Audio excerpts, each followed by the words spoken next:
నమస్తే. నేను మీ కుప్ప పద్మిని. ఇన్నాళ్ళు మీ సపోర్ట్‌ని నాకందిస్తూ, మీ ప్రేమని నాకందిస్తున్న ప్రతి ఒక్కరికి కృతజ్ఞతలు. ఇప్పుడు చూడబోతున్న ఈ వీడియో కూడా ఖచ్చితంగా మీకు ఉపయోగపడుతుంది.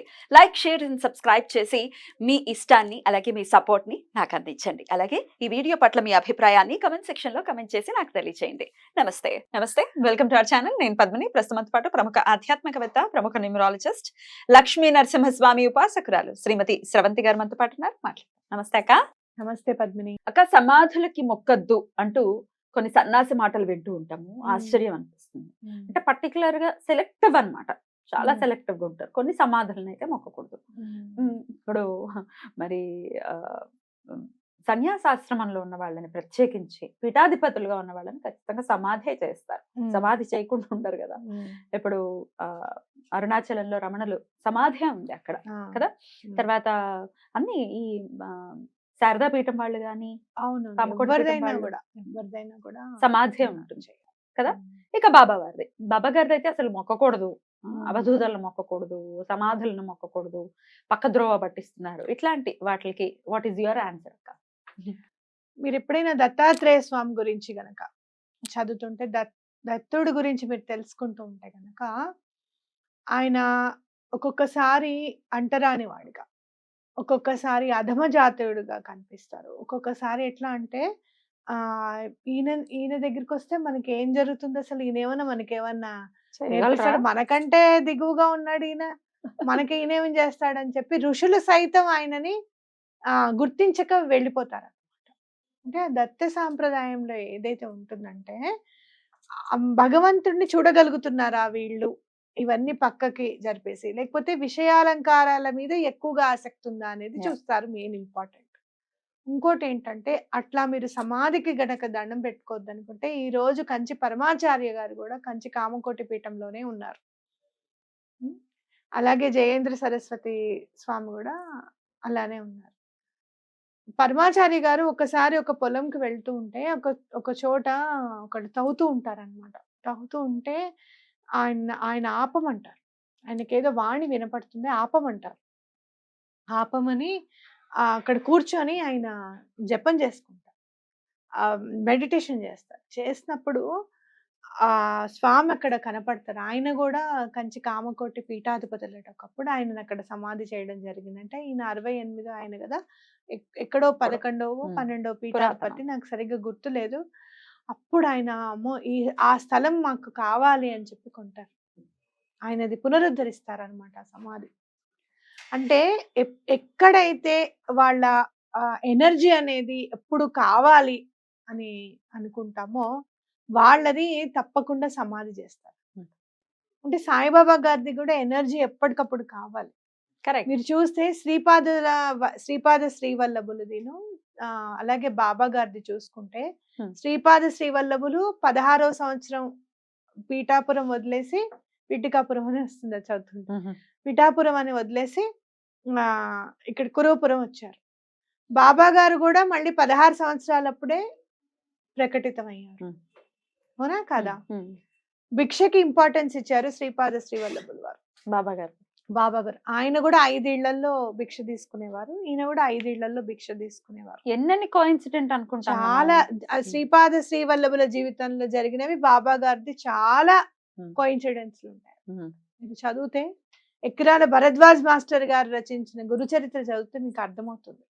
ఆయన చదివితే ఎంత క్లియర్ గా ఎక్స్ప్లెయిన్ చేస్తారు అని అంటే, అసలు బాబా గారు దైవం కాదు అని అనడానికి అసలు అలాంటి ఆలోచనే రాకూడదు. అలా ఎవరికైనా వస్తే గనక, బాబా గారిని నేను మొన్న అనుకున్నా, ఏంటి బాబా నువ్వు అసలు ఎందుకు వాళ్ళకి చెప్పవు, నువ్వు నీ గురించి నువ్వు ఎందుకు వాళ్ళకి చెప్పవు అని అంటే, నాకు అర్థమైంది ఏంటి అని అంటే, ఎవరినైతే ఆయన నమ్మారో వాళ్ళకి రుజువు చేసుకోవాల్సిన అవసరం ఉంది, కానీ నమ్మని వాడికి ఇంకేముంది, ఏం పర్వాలేదు, వాడు ఇంకా అధమంగా వెళ్ళిపోతాడు, గురునింద చేసుకుంటూ కిందకి దిగజారిపోతున్నాడు. ఆ కిందకి దిగజారిపోతున్న వాడిని పైకి తీసుకురావాల్సిన అవసరం ఏం లేదు. ఎవరైతే ఆయనని నమ్మారో వాళ్ళని చేయబట్టుకుని లాగుతారు. ఒకవేళ మనం ఏదైనా పాపం చేస్తున్నా, తప్పు చేస్తున్నా, ఇది కరెక్ట్ అని చెప్పి తీసుకుని వస్తారు అనమాట. అది నాకు అర్థమైంది. దత్త సాంప్రదాయంలో ఎప్పుడు కూడా సమాధి అని అనుకోకూడదు. అది ఎనర్జైజ్ పాయింట్. అది కరెక్ట్ అక్క. వాళ్ళు దిగజారితే వాళ్ళ కర్మ, అంతే. వాళ్ళ తలరాత అంతే. వాళ్ళ వల్ల ఇంకో 10 మంది కూడా అదే బాటలో వెళ్ళడం, ఇలా వీళ్ళు ప్రేరేపించటం. పోనీ నమ్మకుండా ఉండి ఒక రకంగా ఉంటే ఇంకొక సెక్షన్ అనుకోవచ్చు. అసలు వీళ్ళు ఎంత నెగటివిటీ స్ప్రెడ్ చేస్తారంటే, ఫాలోవర్స్ కూడా నేను చూస్తున్నాను కమెంట్స్‌లో బూతులు తిడుతూ. వీళ్ళు ఏ మార్గంలో ఉన్నారసలు? ఎట్లాంటి బూతులంటే అది మనం చదవలేం. అంత నీచాతి నీచంగా బూతులు మాట్లాడుతూ ఒక్కొక్కసారి ఎట్లా అనిపిస్తుందంటే వీళ్ళు ఇలా తిడుతున్నారు కాబట్టి మనం కూడా తిట్టాలని, మనం కూడా అదే మార్గంలోకి వెళ్ళి అరెరే ఏంట్రా నాయనా ఇంత వాళ్ళేదో అశుద్ధం తింటున్నారని మనం కూడా అదే తింటామా అన్న స్ఫురణకు వస్తుంది మళ్ళీ. కరెక్ట్ కాదు. ఎందుకంటే కుక్క అరుస్తుంది, దాని నైజం అదే. అలానే నేను కూడా అరవదు కదా, అది నవ్వుకుని పోతుంది పక్కకి. రైట్. అయితే నేను ఇప్పుడు అడగదలుచుకున్నది, వాళ్ళు ఎటుపోయినా పర్వాలేదు కానీ వాళ్ళ వల్ల ఇంకా ఇంకో 10 మంది, 100 మంది, 1000 మంది, ఎంతో లెక్కలేదు, వాళ్ళు కూడా దిగజారే పరిస్థితుల్లోనే ఉన్నారు. మరి వాళ్ళ పరిస్థితి ఏమిటి? నేను చెప్తాను చూడండి. నేను 6వ క్లాస్‌లో నాకు బాబా గారు తెలుసు. 6వ క్లాస్‌లో నేను ఒక క్లాస్‌కెళ్తుంటే, డాన్స్ క్లాస్‌కెళ్తుంటే మా అమ్మ నాకు కింద పైజమా ఎక్కడుంది అని అడిగితే అప్పుడు ఉతికి పెట్టేవాళ్ళు. నాకు కనిపించకపోతే చుట్టాలున్నారు. రెండోసారి అడగాలంటే కూడా భయం నాకు. అంత భయంగా ఉండేది మా అమ్మ దగ్గర. కనపడలేదా అనంటే, కనిపించలేదా అని అరుస్తుంది భయానికనమాట. కనిపించలేదని చెప్పకుండా నేను వచ్చేస్తూ వెళ్ళాలంటే భయం. డాన్స్ క్లాస్‌కెళ్ళాలంటే సారు తిడతారు కదా మరి. అని చెప్పి ఏం చేయాలి అని చెప్పి సర్లే అమ్మకి ఇంటికెళ్ళాక నెమ్మదిగా చెప్దామని గుడికెళ్ళిపోయాను. బాబాగారి గుడికెళ్ళిపోయా. దిల్షుఖ్నగర్ బాబా టెంపుల్‌కెళ్ళిపోయా. చిన్న బాబాగారు ఉండేవారు. అక్కడి నుంచి స్టార్ట్ అయింది నాకు బాబా గారి మీద భక్తి అనే అనుకో, ప్రేమ అనే అనుకో, అలా తీసుకొచ్చుకున్నారు బాబాగారు నన్ను. అయితే మ్యారేజ్ అయిన తర్వాత, మ్యారేజ్‌లో ప్రపోజల్స్ వస్తున్నప్పుడు మా మామగారు నన్ను అడిగారు, "ఏంటి బాబా గారిది ఇంత పెద్ద ఫోటో ఉంది మీ ఇంట్లో, నువ్వు నమ్ముతావా బాబా అని?" అంటే నిస్సంకోచంగా, "నేను బాబా భక్తురాలిని. నాకు చాలా నమ్మకం ఆయనంటే. ఆయనంటే నాకు ప్రాణం" అని నిస్సంకోచంగా చెప్పా. అయితే ఇక్కడ ఏమైనా మ్యాచ్ మిస్ అవుతుందేమో. అప్పుడు ఇంకా బాబా గారిని పూజించే వాళ్ళు చాలా తక్కువ. అవునా? తక్కువ. నమ్మిన వాళ్ళు చాలా మంది ఉండేవాళ్ళు. నమ్మని వాళ్ళు కూడా అంతమందే ఉండేవాళ్ళు. అలాంటప్పుడు నేను బెదరలేదు. నేను బాబా గారిని పూజిస్తాను అని చెప్పడానికి బెదరలేదు. నేను బాబా గారి సచ్చరిత్ర చదవడానికి బెదరలేదు. అంటే నువ్వు ఒక గురువుని నమ్మినప్పుడు నువ్వు మనసులో ఎంత ఖచ్చితంగా ఆయన దృఢంగా. ముద్రని నిలుపుకోవాలి అనేది ఇదొక ఎగ్జాంపుల్. అది దృఢ బాబా గారితో నిశ్చయంతో ఎలా ఉన్నారు అనేది ఒక ఉండాలి. పరీక్ష మీకు. అంతే ఉమ్. ఉండాలి. ఉమ్. ఇప్పుడు ఎవరైనా వచ్చి మీ అమ్మ మంచిది కాదు అని చెప్తే ఏ బిడ్డ కూడా మా అమ్మ మంచిదనే అంటుంది కానీ కాదు అని అన్నది.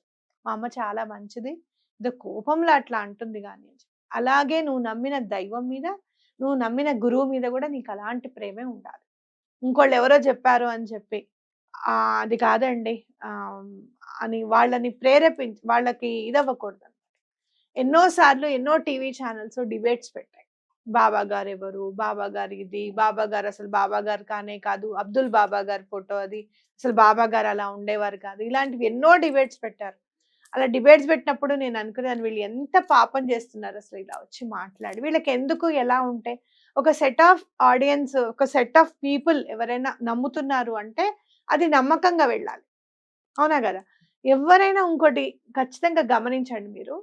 మన హిందూ ధర్మంలో నమ్మిన వాళ్ళ గురించే మన హిందువులే ఇది కాదు, అది కాదు, ఇది సనాతన ధర్మం కాదు అని చెప్తూ ఉంటారు. దానికి వీళ్ళు ప్రోగ్రామ్స్ చేసేసి డిబేట్స్ పెడుతూ ఉంటారు. అదే పరధర్మం ఎవరిదైనా ఒకటి తీసుకొని మాట్లాడమని చెప్పు, ఏం మాట్లాడు. వీళ్ళకి ఇంత ఇంత కూడా వీళ్ళకి ధైర్యం కాదు. అదేదో అంటారు చూసావా, దమ్ము అనేది పావంతు కూడా కనపడదు. ఇందులో చూపించినంత దమ్ము అందులో పావంతు కూడా కనపడదు. ఎగ్జాక్ట్లీ. అయినా అసలు మనలో మనం కొట్టుకుని చావడానికి మనకి టైం ఉండట్లేదు. ఇది వరకు శైవులు వైష్ణవులను కొట్టుకుని చచ్చేవాళ్ళు. అవును. మొత్తానికి శంకరుల దయ వల్ల ఒక తాటి మీదకి వచ్చాము. ఇంకేదో కావాలి కొత్తగా అవహేళన చేయడానికి పక్క వాళ్ళకి, పక్క ధర్మంలో ఉన్న వాళ్ళకి మీరు ముందు కొట్టుకుని చావండి, మీకంటే అసలు ఒక క్లారిటీ లేదు అని అనడానికి ఒక ఆస్కారం ఇవ్వటమే కదా అసహ్యంగా ఇలా మాట్లాడతాం. అవును. ఇట్లా సమాధి చేయడం అంటే ఏంటి అని అంటే వాళ్ళ ఎనర్జీని అక్కడ నిక్షిప్తం చేయడం. మీరు చూడండి, పరమాచారి గారి దగ్గర, కంచి పరమాచార్య గారి పీఠానికి వెళ్తే నేను వెళ్ళినప్పుడు ఎక్కడ ఆయన లేరు ఇప్పుడు భౌతికంగా అని నాకు కించిత్ అనిపించలేదు. షిరిడి వెళ్ళినప్పుడు కూడా అలానే అనిపిస్తుంది. అసలు స్వామి లేరు అనేది అనిపించదు మనకి.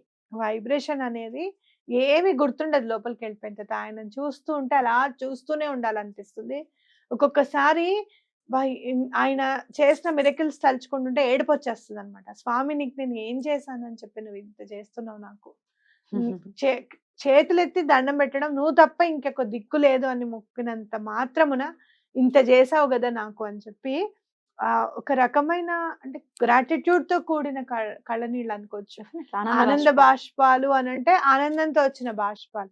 కానీ అది గ్రాటిట్యూడ్ తో అంటే ఒక కృతజ్ఞతతో కూడిన కన్నీరుకి పేరు కూడా లేదు. దానికి అసలు పేరు కూడా పెట్టలేం మనం ఇంకా. అలాంటి ఆనందమైన స్థితిని కేవలం గురువు దగ్గర మాత్రమే మనం పొందగలం. అయితే బాబా గారిని మీరు ఎందుకు పూజించాలి ప్రత్యేకంగా అనుకుంటే గనక, గురు సాంప్రదాయాన్ని, దత్త సాంప్రదాయాన్ని సరళీకరించడం కేవలం బాబా గారి వల్లే అయింది అని ఖచ్చితంగా అనుకోవచ్చు. మీరు చూస్తే గనక సమకాలీకులు వాసుదేవానంద సరస్వతి స్వామి వారును అలాగే బాబా గారు కూడా. వాసుదేవానంద సరస్వతి స్వామి అంటే టెంబే స్వామి అని కూడా అంటారు ఆయనని. ఆయనే ఒక కొబ్బరికాయని పంపిస్తారు. ఈయనేనా? ఈయనే. ఒకసారి చూపించండి అక్క. ఇదే సందర్భంలో స్వామిని కూడా చూద్దాం. చదువుతున్నాను స్వామివారిది చరిత్ర చదువుతున్నాను. టెంబే స్వామి. టెంబే స్వామి ఇక్కడ రచనలు చేశారు. మొత్తం అంతా మహారాష్ట్ర నర్సోబావాడిలో ఉన్నారు ఈయన. మాంగావ్లో పుట్టారు ఈయన. మాంగావ్లో ఉండి నర్సోబావాడి మొత్తం అంతా అన్నమాట. ఇంకా చాలా చాతుర్మాస దీక్షలు చాలా చేశారు. చేసి మొత్తం భారతదేశం అంతా కూడా పర్యటించారు. అయితే ఈయన మన బాబా గారిని సహోదరుడు అని అన్నారు. నిష్ఠాగరిష్ఠుడు ఆయన. బ్రాహ్మణ వంశంలో పుట్టారు. ఎంత నిష్ఠ అంటే ఎవరైనా బ్రాహ్మణులుగా ఉండి వాళ్ళు ధర్మం పాటించట్లేదు వాళ్ళ ఇంట్లో అంటే గనక వాళ్ళని దగ్గరికి కూడా రానిచ్చేవారు కాదట టెంబే స్వామి. నువ్వు తప్పకుండా నువ్వు పాటించవలసిందే అని చెప్పేవారట. అలా పాటిస్తేనే వాళ్ళ ఇంట్లో భిక్షావందనం స్వీకరించేవారట. అలాంటి ఆయన షిరిడి బాబా గారిని నా సహోదరుడు అని చెప్పి ఒక కొబ్బరికాయ పంపించడం అంటే అది మామూలు విషయం కాదు. మీరు చూస్తే వాసుదేవానంద సరస్వతి స్వామిని దత్తుడి అవతారంగానే అనుకుంటారు. ఎందుకంటే ఆయన రాసిన దత్తాత్రేయ స్వామి రచనలు అన్ని కావు. ఘోర కష్టోద్ధారణ స్తోత్రం కూడా ఆయన రచించింది. ఆయనని శ్రీ పరివాజకాచార్య అని కూడా మనం పిలుచుకుంటాం. లాస్ట్ కి దాంట్లో ఘోర కష్టోద్ధారణ స్తోత్రంలో ఎవరు రాశారు అని చెప్పి శ్రీ పరివాజకాచార్య పరమహంస అని అంటారు. ఎవరిని అంటారు? చాలా హైయర్ స్టేజ్ వాళ్ళనే అలా అంటారు అన్నమాట. ఆయన సోదరుడు అని అన్నారు బాబా గారిని. ఇంకేం కావాలి నీకు? అథెంటికేషన్ బాబా గారిని పూజించాలి అనుకోవడంలో చెత్త ప్రశ్న ఒకటి విన్నానక భలే అసలు ఆశ్చర్యం అనిపించింది. ఇంత కింద స్టేజ్ లో ఉన్నారేమిటి ప్రశ్నలు వేయటం. స్వాతంత్ర సమరయోధుడిగా ఏమన్నా పనిచేశారా బాబా గారు? నేను సమన్వయపరచలేదు ముస్లింస్ ని హిందువుల్ని. అది చెత్త ప్రశ్న అని నువ్వు అనొచ్చు. అయితే అలా కాదక్క, నేనేమనుకుంటున్నాను నా మనసులో ఉన్న భావం చెప్పేస్తా, తర్వాత మీరు ఆన్సర్. ఇప్పుడు డివైడ్ అండ్ రూల్ లో ఉన్నారు బ్రిటిషర్స్. వాళ్ళని మనల్ని డివైడ్ చేసేసి పరమత సహనం ఉంది, మనకి ముందు ఉంది, బ్రిటిషర్స్ కి ముందు ఉంది, ఎప్పటికీ ఉంటుంది కూడా. అందరూ కలిసిమెలిసిగా ఉండేటటువంటి పరిస్థితి మన దేశంలో ఉంది. అయితే ఆ సమయంలో ముస్లింస్ ని హిందువుల్ని డివైడ్ చేసి రూల్ చేయాలి, అప్పుడే మనం అనుకున్నది సాధించవచ్చు అనేది వాళ్ళ థాట్ ప్రాసెస్.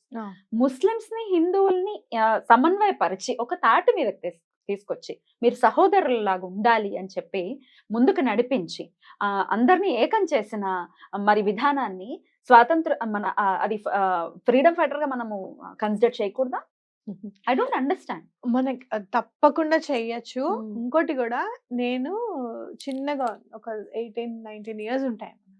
అప్పుడు బాబా గారి భక్తుడు ఒక ఆయన నేను అడిగాను, ఈయన ఏమన్నా స్వాతంత్రం గురించి ఏదన్నా చేశారా అని అడిగితే I don't remember the name. ఒక ఆయన వచ్చి బాబా గారిని అడిగారట, స్వాతంత్రం ఎప్పుడు వస్తుంది మనకి అంటే.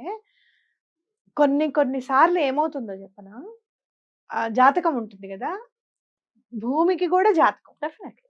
అంటే ఆ టైంలో ఇండియా ఎలాంటి పొజిషన్ లో ఉంది అంటే పూర్వం చేసిన కర్మనంతా అనుభవించాలన్నమాట. ఇప్పుడు కలియుగమేగా మనం ఉన్నది, అవునా కాదా? అంటే భూమాత కూడా సహనం పడి పడి పడి పడి ఒక స్టేజ్ లో ఆ కర్మను అనుభవించే టైం మనకు వస్తుంది.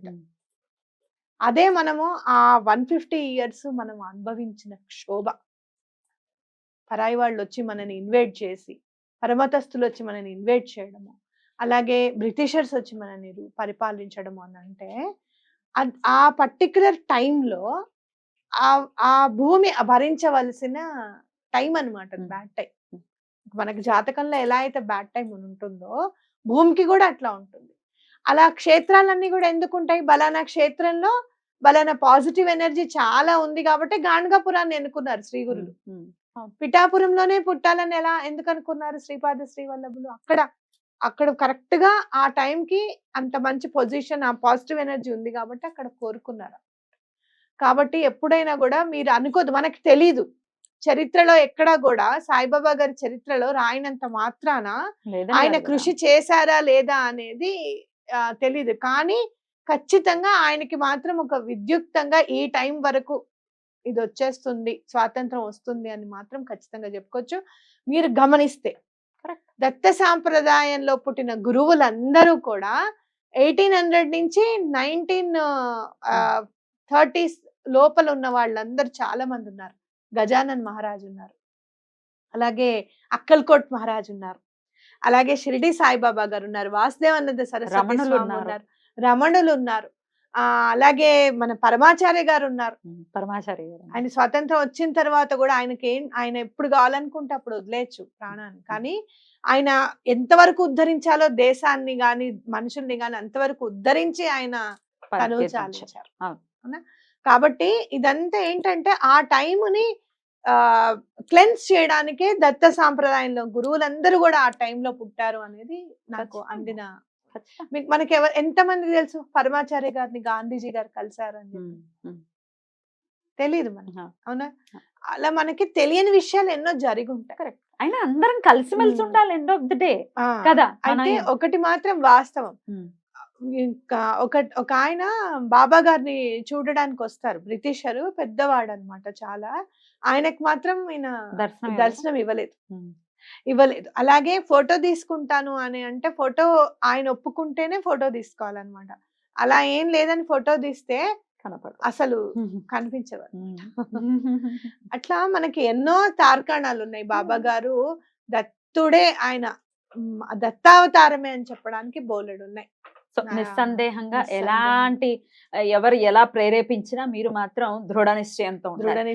స్వామి కూడా మనల్ని పరీక్షిస్తున్నారని అనుకోవచ్చా? ఇట్లాంటి విన్నప్పుడు ఒక్కొక్కసారి మనసు తటపటాయిస్తుంది, మనం చేస్తుంది కరెక్టా, ఎందుకు సాయిని కొలుస్తున్నామన్న ఆలోచన ఒకవేళ మెదడులో ఏ సాంప్రదాయం అయినా తీసుకోండి, శ్రీపాద శ్రీవల్లభులది తీసుకో, శ్రీ గురులది తీసుకో, అక్కల్కోట్ మహారాజ్ గారు, ఇట్లాంటి పరీక్షలు ఇలాంటివన్నీ కూడా చాలా స్ట్రాంగ్ అయిన వాళ్ళందరూ కూడా నేను చూస్తున్నాను కాబట్టి చెప్తున్నా.